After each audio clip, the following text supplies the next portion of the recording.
we have the visual and dramatic creations that have come since the book, as far afield from the original as Abbott and Costello meet Frankenstein. But we're going to begin with the characters themselves.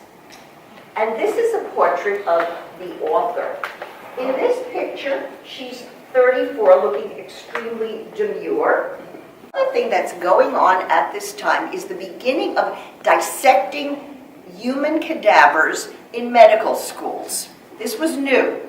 Where did they get the bodies? Mostly criminals who had been executed.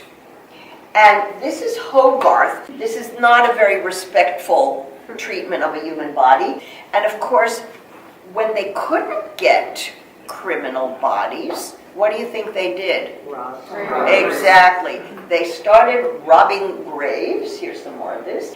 And they would do scientific experiments as a kind of an entertainment in their salon, shooting electrical impulses into dead bodies and making them dance. They were suddenly moving arms and legs, but certainly something that Mary would have known about. And look at what she writes in the book.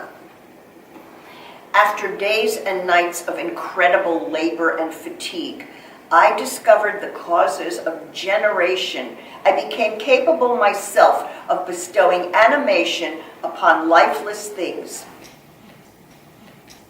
Gone to Geneva to be with Byron. And they're mostly in the house because there's not much to do. So they're sitting around one day, and Byron and Shelley and Mary, and they're all writers, and they say, why don't we each write a ghost story? So Byron writes one, and then Shelley writes one, and Mary is really struggling, and then she writes one, which becomes the germ of Frankenstein. I have to give her husband the credit, and he's the one who encourages her to make it into a novel. We have here part of the manuscript, and the annotations, he edited it, and their handwriting is so very similar. And a lot of people felt that perhaps he was the author, but absolutely not. And my candle was nearly burnt out when, by the glimmer of the half-extinguished light, I saw the dull yellow eye of the creature open. It breathed. Thank you so much. Think of every kind of horror movie. You know, it's thunder. Has there ever been one without thunder and lightning and midnight and moon and all of this stuff? Did she invent them? She pretty much did. I mean, there were Gothic novels, but I mean, look at it, right?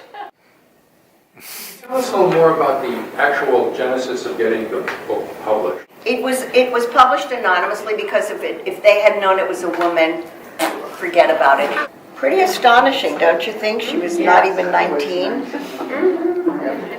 we have it at the library if you wish to check it out.